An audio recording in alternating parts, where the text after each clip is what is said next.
Kung hindi stretcher ang aabutin ni Portis Jr. sa player na to ng Pacers, malamang ospital ang diretso. Tiklop sa ginawa ng taong to, mga idol ang player ng Bucks. Iyak si Giannis kay Tyrese Haliburton, pinagtatrash talk ng Pacers fan si Patrick Beverley. Game 6, naglaro na si Damian Lillard, maagang nag-anga si Tyrese Haliburton kay Malik Beasley. Well, sa pagsisimula, maganda pang nilaro nitong Milwaukee Bucks, 10-3 run mga idol, at lahat ng starters nila ay nakapagtala agad ng puntos. Patrick Beverley, iwan pa si Tyrese Haliburton mga idol. Pero ang first 6 points ng Indiana ay nagmula kay Tyrese, 2 3-pointers to start the game. 5 points naman for Damian Lillard kasama na tong deep 3-pointers sa harap ni Tyrese Haliburton. After lumamang ng halos 7 points sa opening frame ng Milwaukee Bucks, nag-run naman ng Indiana Pacers at natambakan pa nila ng higit sa 10 points ang Milwaukee Bucks. First quarter pa lamang ay nagfo-full court pressure na kagad itong home team. Another 3-pointer for Tyrese, wide open, nagmintis mga idol.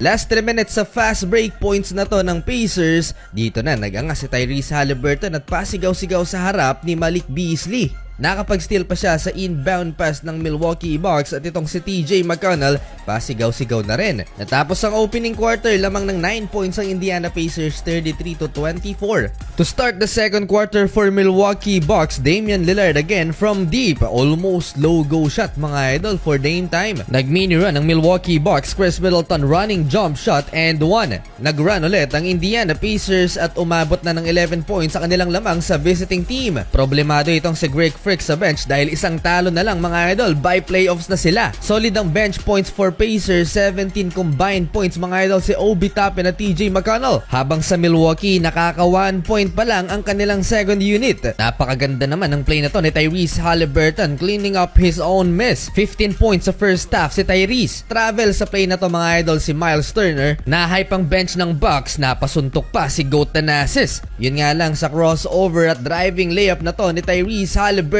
may kasama pang foul. Natahimik ulit ang Bucks bench, sabay tingin kay Giannis Antetokounmpo mga idol si Tyrese Haliburton. Hindi makaganti si Giannis dahil nasa upuan lang mga idol ang MVP ng Milwaukee. Buhos na lahat ng lakas ng Indiana Pacers in transition. Tyrese Haliburton to Obi Toppin, alley-oop layup. Struggle sa second quarter si Damian Lillard, 3 of 8 sa field sa first half. To end the first half, Patrick Beverley may contact, no whistle kay Tyrese Haliburton. Na-frustrate si Pat Bev mga idol, pabalik ng locker room. 59-57 halftime, isang dosena ang lamang ng Pacers.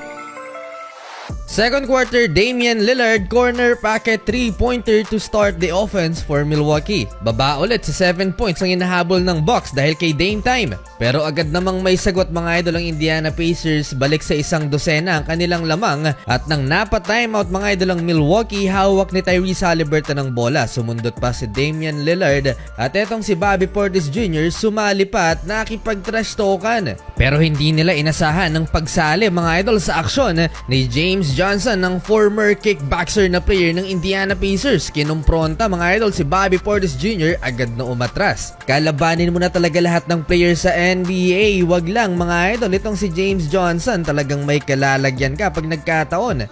Nakontrol mga idol ng home team ang laban, leading scorer na si Obi Toppin with 18 points off the bench. Pero sa Milwaukee Bucks, ayaw pa ring tumigil ni Bobby Portis Jr. at pinatulan na ang fans ng Indiana Pacers sa pakikipag-trash talkan at asaran. Hype na sana si Giannis dahil baba ulit sa 7 points ang inahabol ng Milwaukee Bucks. Pero hindi nila nirespeto si TJ McConnell, iniwang libre mga idol, 93-78 heading into fourth quarter. To start the fourth and final quarter, TJ McConnell again, big time 3-pointer, 18 points na ang hinahabol ng Milwaukee Bucks. Impressive ang second unit mga idol ng Indiana Pacers, particular na dito kay TJ McConnell na siyang nagbubuhat sa second half for Indiana Pacers kasama si Obi Toppin na pareho nang nagtala ng 20-point game off the bench. 20 na ang hinahabol ng Milwaukee Bucks, 8-minute mark ng final quarter. Another 3-pointer nagmula naman kay Ben Shepherd off the bench din. Maalat si Patrick Beverley mga idol, hindi makapag 2 small sa Indiana. Buhat malala si Damian Lillard, 28 points na so far, pero sa team effort ng Indiana Pacers, pinapatay lagi ang binubuong momentum ng Milwaukee Bucks. Tuwing kakana nga itong visiting team, lagi namang may sagot ang Indiana Pacers, kaya hindi pa rin nila magawa-gawang mahabol at maibaba sa single digit ang lead ng Indiana Pacers.